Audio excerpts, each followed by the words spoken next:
विद्यार्थी मित्रांनो, स्वागत आहे तुमचं आपल्या आय प्लॅटफॉर्म मध्ये. विद्यार्थी मित्रांनो, जसे की आपली आरंभ संस्कृतची जी सिरीज चालू आहे त्यामध्ये आपले 4 टॉपिक पहिले कंप्लीट झालेले आहेत. जवळजवळ 20 मार्कचं वेटेज आपलं कंप्लीट झालेलं आहे. नेक्स्ट जो चॅप्टर आहे शब्दरूपानी, हा एवढा इम्पॉर्टंट टॉपिक आहे मित्रांनो की जो आपला कारक आहे. नेक्स्ट टॉपिक ह्याला पूर्ण लिंक टॉपिक आहे हा शब्दरूपानी. आणि कारक शब्दरूपानी याच्यावर भरपूर प्रकारे क्वेश्चन तुम्हाला LAQ आणि SCQ तसेच MCQ वर दिसणार आहेत विद्यार्थी मित्रांनो. त्यामुळे तुम्हाला कारक चांगले येण्यासाठी शब्दरूपानी चांगले येणं गरजेचं आहे विद्यार्थी मित्रांनो. कारण शब्दरूपानीमध्ये जे तुम्हाला पदांबद्दल माहिती दिली, पद किती आहेत? 5 पद सांगितलेले आहेत. त्या 5 पदांवरती जी तुम्हाला माहिती दिली शब्दरूपानीमध्ये, तो तुमचा कारकचा एक प्रकारे बेस आहे. त्या प्रकारे आपण आधी बेसिक तत्व समजून घेऊया. शब्दरूपानी म्हणजे काय, शब्दरूपानीमध्ये शिकायचंय काय, त्याची लिंक कोणत्या टॉपिक मध्ये होते, कोणत्या चॅप्टर मध्ये होते आणि त्याचं इम्पॉर्टन्स काय. ठीक आहे विद्यार्थी मित्रांनो, पहिले तर बघा शब्दरूपानीमध्ये जर आपण फोड केली शब्दाची तर 2 शब्द दिसतील आपल्याला. एक दिसेल शब्द, एक दिसेल रूप. 2 शब्द तुम्हाला फोड केल्यानंतर दिसतील.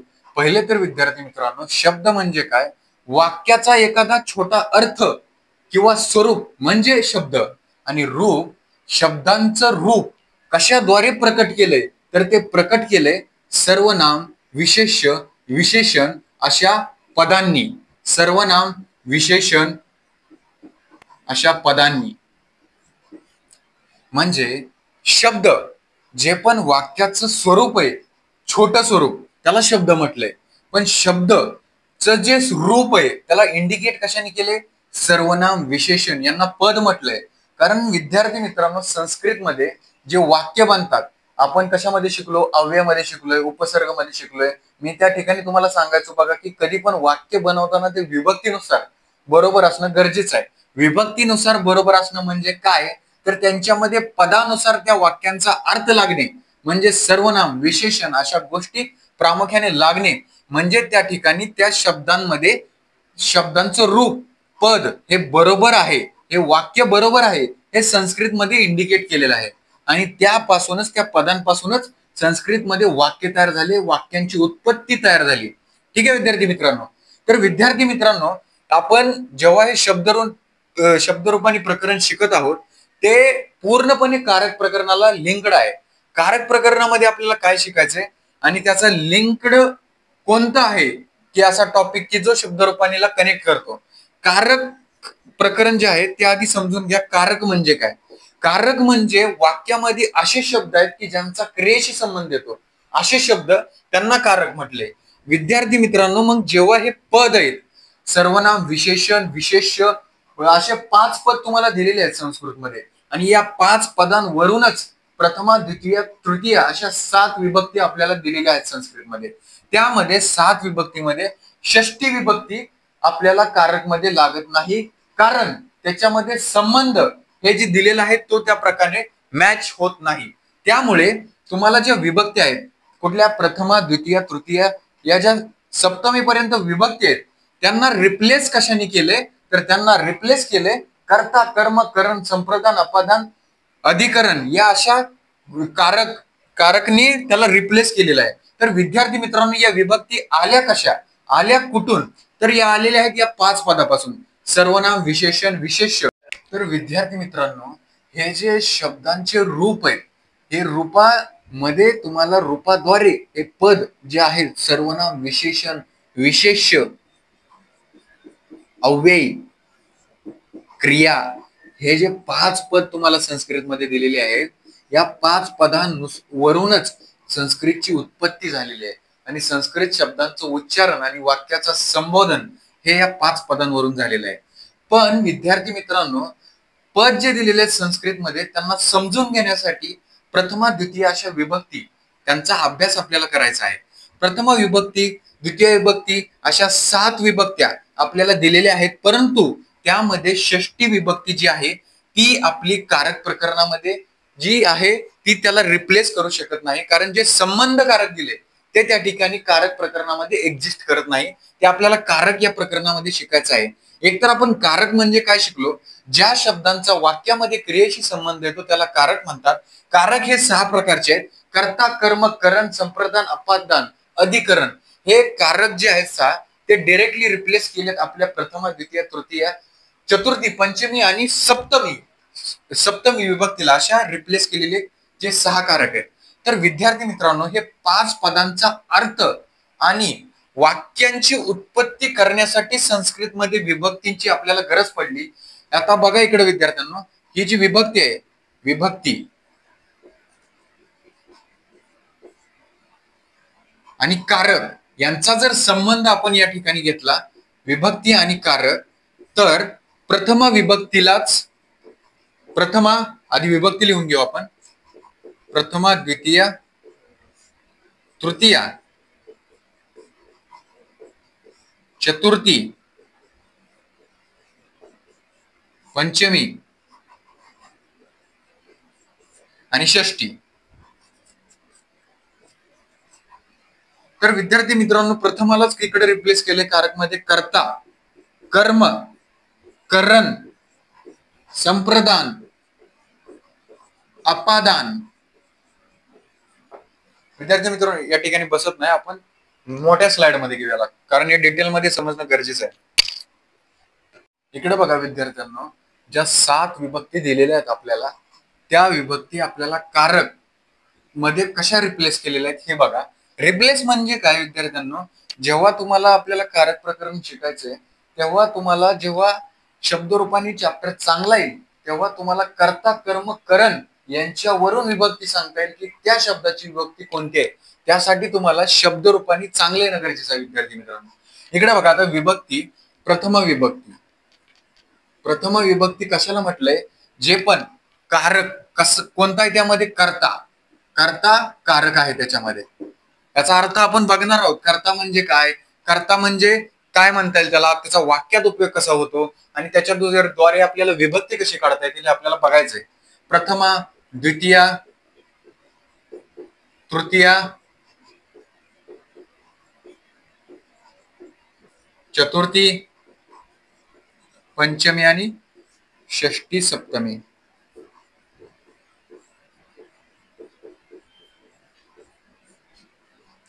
विद्यार्थ्यांनो, जी षष्टी विभक्ती आहे त्याला कारक मध्ये रिप्लेस करणारा कारक अजून तर आपल्या सिलेबस मध्ये दिलेला नाहीये आणि षष्टी विभक्तीवर येणारा कारक कधी आजपर्यंत आलेला पण नाहीये. पण क्वेश्चन त्याच्यावर कसा आलेला आहे, खालील पैकी कोणती विभक्ती आहे की ज्या ठिकाणी कारक लागत नाही, मग त्या ठिकाणी तुम्हाला ऑप्शन जर षष्टी आला तर आन्सर इज द षष्टी, कारण षष्टीला कोणत्याही प्रकारचा कारक लागत नाही. प्रथमासाठी कर्ता, कर्म, करण, संप्रदान, अपादान. षष्टीला कोणताही कारक लागत नाही, डॅश द्यायचंय. डायरेक्टली एमसीक्यू आलेला आहे, खालीलपैकी कोणती अशी विभक्ती आहे की ज्यामध्ये कारक लागत नाही, तर आन्सर होतं षष्टी. सप्तमी मध्ये तर अधिकरण, अधिकरण कारक लागतो. आता हे वाक्याच्या थ्रू आपल्याला समजून घ्यायचंय की कर्ता, कर्म, करण, संप्रदान, अपादान, अधिकरण हे कशा प्रकारे लागते आपल्याला समजून घ्यायचंय. पण हे तुम्ही आधी तोंडपाठ करून टाकायचं विद्यार्थ्यांनो, की विभक्तीला कोणता कारक रिप्लेस करतो. 1, 2, हे 7 विभक्ती आहेत आणि कारक किती आहेत, 6 कारक आहेत. कोणता कारक नाही, षष्टी विभक्ती, सप्ती अजून कारक नाहीये सिलेबस मध्ये. तर द्वितीय विभक्तीसाठी कर्म, तृतीयाला रिप्लेस केले करण, चतुर्थी संप्रदान, पंचमी अपादान, षष्टीला कोणताही कारक नाही आणि सप्तमीला अधिकरण. आता आपण समजून घेऊया की कर्ता म्हणजे काय, कर्म म्हणजे काय, करण म्हणजे काय, संप्रदान म्हणजे काय, अपादान म्हणजे काय, अधिकरण म्हणजे काय आणि त्याचा वाक्यामधून अर्थ कसा काढायचा आणि वाक्यामधून विभक्ती कशी ओळखायची हे आपण समजून घेऊया. विद्यार्थ्यांनो, ज्या पण तुम्हाला 7 विभक्ती दिलेल्या आहेत त्याला कारक कोणत्या याने रिप्लेस करते, कोणता कारक कोणत्या विभक्तीला रिप्लेस करते हे आपण बघितलं. तुम्ही तोंडपाठ करून टाकायचं. प्रथमा कर्ता, द्वितीय कर्म, तृतीय करण, चतुर्थी संप्रदान, पंचमी अपादान, षष्टीसाठी कारक नाही, सप्तमीसाठी अधिकरण. पण वाक्यामध्ये कर्ता, कर्म, करण कसं ओळखायचं त्याचं हे मी साईडला दिलेलं आहे बघा. त्याचा अर्थ काय, कर्ता, वाक्यामध्ये कर्ता कोण आहे म्हणजे कार्य करणारा कोण आहे, क्रिया करणारा कोण आहे, त्याला कर्ता म्हटलंय. कर्म म्हणजे काय, काय प्राप्त करतो, त्याला फळ काय भेटलंय त्या कार्याचं, जी कर्त्याने क्रिया केली त्याचं फळ त्याला काय भेटलं, त्याला कर्म म्हटलंय. आणि ते फळ कशाच्या साह्याने भेटलं, त्याला त्याला करण म्हटलंय. आणि जे ती फळ भेटले ते कोणासाठी भेटले, त्याला संपदान, संप्रादान, त्याला चतुर्थी विभक्तीने रिप्लेस केले. त्यानंतर जे फळ भेटले, त्या फळ जेव्हा भेटलं त्या फळाचा आरंभ म्हणजे ते फळ आलं कुठून, त्याची सुरुवात अपादान कारक पासून झाली. अपादान कारक त्याला म्हटलंय. त्यानंतर षष्टी विभक्तीमध्ये काही नाहीये. अधिकरण म्हणजे फळ भेटले आपल्याला, पण कशाच्या आधारे, कोणता आधार घेतला त्या ठिकाणी. त्या ठिकाणी तुम्ही जे अर्थ दिलेत साईडला ते सगळे तोंडपाठ करायचे. करता, क्रिया करणारा, कर्म कशा काय प्राप्त करतो, करण कशाच्या साह्याने, संप्रदान कोणासाठी, अपादान कार्याचा आरंभ कुठून झाला, अधिकरण कशाच्या आधारे, आधार कशाचा घेतला. इकडे बघू नका तुम्ही, फक्त विभक्ती, कारक आणि त्यांचा अर्थ समजून घ्या विद्यार्थी मित्रांनो. आता हे वाक्यातून कसं ओळखायचं हे आपण शिकूया एका एक्झाम्पलच्या थ्रू. ठीक आहे विद्यार्थ्यांनो. आता हे इकडे जे चिन्ह दिलेत, हे तुम्हाला मी एक ट्रिक दिली. हे वाक्यात, जेव्हा वाक्यात आपल्याला ओळखायचं असेल कारक कोणता, तेव्हा ही ट्रिक लावायची. जेव्हा तुम्हाला कॉन्सेप्ट नुसार जमणार नाही तेव्हा ही ट्रिक लावायची, कारण हे तुमचे पाठ पाहिजेत अव्यय सगळे. आणि जे पण तुम्हाला वाक्यामध्ये क्वेश्चन विचारतील की यातला कर्ता कोण, कर्म कोण, कर्म विचारला म्हणजेच आपण काय काढू शकतो. जर आपल्याला कर्म काढता येते तर आपण द्वितीय विभक्ती काढू शकतो. जर आपल्याला संप्रदान काढता येते तर आपल्याला चतुर्थी विभक्ती काढू शकतो. आपण वाक्याच्या थ्रू समजून घेऊया की कारक कसे ओळखायचे. आणि जर कॉन्सेप्ट आपल्याला त्या ठिकाणी विसरली, बाय चान्स आली नाही, तर ती ट्रिकच्या साहाय्याने क्वेश्चन कसा सॉल्व्ह करायचा हे आपण बघूया. नेक्स्ट विद्यार्थ्यांना एक्झाम्पलच्या थ्रू समजून घ्या तुम्ही की दिलेल्या वाक्यामधला कारक कसा ओळखायचा. विद्यार्थी मित्रांनो, आता इथे वाक्य दिले, रामाने लक्ष्मणाला झाडावरील आंबा काठीने पाडून हातात दिला. आता या वाक्यामध्ये 6च्या 6 कारक लपलेले आहेत विद्यार्थ्यांनो. ते कसे ओळखायचे बघा. मी तुम्हाला याच्या आधी एका स्लाइड मध्ये कारक आणि त्यांच्या स्लाइडला त्यांचा अर्थ दिला होता विद्यार्थ्यांनो. कर्ता म्हणजे काय, क्रिया करणारा, कर्म म्हणजे काय, प्राप्त काय व्हायला त्याला म्हणायचं कर्म, त्यानंतर करण म्हणजे काय, कशाचे साहाय्याने, संप्रदान म्हणजे काय, कशाकरिता, कोणासाठी, अपादान म्हणजे काय, आरंभ कुठून झालाय त्याचा, अधिकरण म्हणजे त्याचा आधार काय आहे. आता इकडे बघा, रामाने, मी काय म्हटले, कर्ता म्हणजे काय, ज्या क्रिया करणारा, कोण आहे क्रिया करणारा, राम येतं या ठिकाणी. रामाने लक्ष्मणाला झाडावरील आंबा काठीने पाडून हातात दिला. कोण क्रिया करायले, कोण आंबा पाडायले, कोण हे सगळं हे करायले, ते करायले राम. मग कोण आहे, कर्ता, कर्ता आहे राम म्हणजे क्रिया करणारा. त्यानंतर लक्ष्मणाला, इथं खाली संप्रदान कसं आलं, संप्रदान कसं आलं, संप्रदान म्हणजे काय, कुणासाठी, कुणासाठी, बरोबर का. रामाने कुणासाठी आंबा दिलाय, कुणासाठी, ते संप्रदान. संप्रदान कुठली विभक्ती लागत होती आपली, संप्रदान, कर्ता कर्म करण संप्रदान, चतुर्थी विभक्ती, बरोबर आहे का. लक्ष्मणाला झाडावरील, अपादान म्हणजे काय, त्या आंबा कुठून तोडलाय म्हणजे त्याचा आरंभ कुठून झालाय, त्याची सुरुवात कुठून झाली, त्याला म्हटलंय अपादानकारक. अपादान कशामध्ये येते, पंचमी विभक्ती. त्यानंतर आंबा. आता आपल्याला एवढं सगळं करून काय भेटलं, फळ काय भेटलं, कर्म म्हणजे काय प्राप्त झालं, त्याला म्हटलंय कर्मकारक. काठीने म्हणजे करण, जर कारक या ठिकाणी लागतोय, करण म्हणजे काय, तर कशाच्या साह्याने, आपण कशाच्या साह्याने आंबा पाडतोय, काठीच्या साह्याने.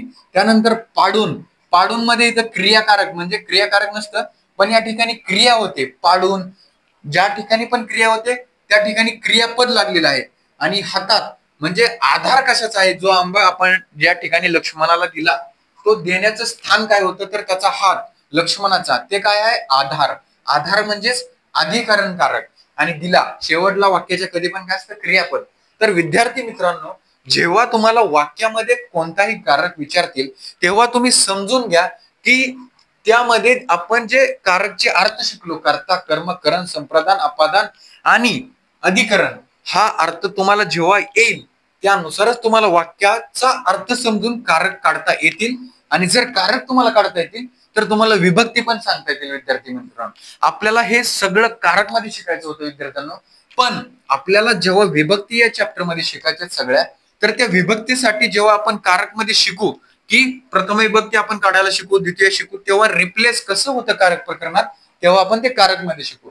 इथपर्यंत आपण कारकचा सारांश घेतला शब्दरूपानीसाठी. आता आपण ऍक्च्युली हे शब्दरूपानी टॉपिक मध्ये आपल्याला काय काय शिकायचं हे आपण बघणार आहोत. पण विद्यार्थी मित्रांनो, जेव्हा तुम्हाला हा अर्थ कळणार नाही की आपण वाक्यामध्ये कर्ता कर्म संप्रदान कारक शोधू शकत नाहीये, तेव्हा तुम्ही ही ट्रिक वापरा. त्यामध्ये कसं, कर्ता, कर्त्याला कधी पण जे प्रथम विभक्ती असते कर्ता त्याला ने लागतं. ने म्हणजे रामाने. त्यानंतर जे तुमचा करण आहे, कर्ता कर्म आहे सॉरी, त्याला सलानाते हे प्रत्यय लागतं द्वितीय विभक्तीला. तृतीय विभक्तीला निही ईशी, चतुर्थीला साठी म्हणजे कोणासाठी, चतुर्थी कशासाठी, कर्ता कर्म करण संप्रदान. संप्रदान म्हणजे कशासाठी, अलगासाठी, ज्याच्यासाठी प्रत्यय हा लागतोय साठी, म्हणजे ती विभक्ती कोणती, चतुर्थी. पंचमीमध्ये ऊन हून, पंचमीमध्ये काय संप्रदान अपादान. अपादान म्हणजे काय, आरंभ कुठून झालाय, सुरुवात, म्हणजे इथून तिथून. हून हा प्रत्यय जेव्हा लागेल त्यात पंचमी विभक्ती लागते म्हणजेच अपादानकारक लागतो. त्यानंतर चे ची, इथं तुम्हाला विभक्ती विचारली तर हा प्रत्यय बघायचा आहे, कारण षष्टीमध्ये कारक लागत नाही. सप्तमी जी तुमची विभक्ती आहे त्या ठिकाणी सप्तमी कोणता लागतो, अधिकरण. म्हणजे च्या ठिकाणी आपण काय बघितलं मगाशी, आंबा लक्ष्मणाला हातात दिला, हात काय होता आपला, अधिकरण, आधार. या ठिकाणी म्हणजे च्या ठिकाणी म्हणजे आधार काय आहे त्याला म्हटलंय सप्तमी विभक्ती म्हणजेच अधिकरण कारक. विद्यार्थी मित्रांनो, आपण आता नेक्स्ट लेक्चर मध्ये बघू. आज आपण बघितलं इंट्रोडक्शन, शब्दरूपानी कसं असतं, कारकला त्याचं लिंक काय आहे, आणि कारकचा आणि शब्दरूपानीचा आपण अभ्यास करून त्याच्याद्वारे कारक आणि सायमल्टेनियसली विभक्ती कशी काढू शकतो हे आपण शिकलो. नेक्स्ट लेक्चर मध्ये आपण शब्दरूपानीचे काही इम्पॉर्टंट रूल्स आधी समजून घेऊया आणि शब्दरूपानीचे टेबल कसे बनवायचे हे आपण समजून घेऊया. तर भेटूया आपण नेक्स्ट लेक्चर मध्ये. Stay high at your learning.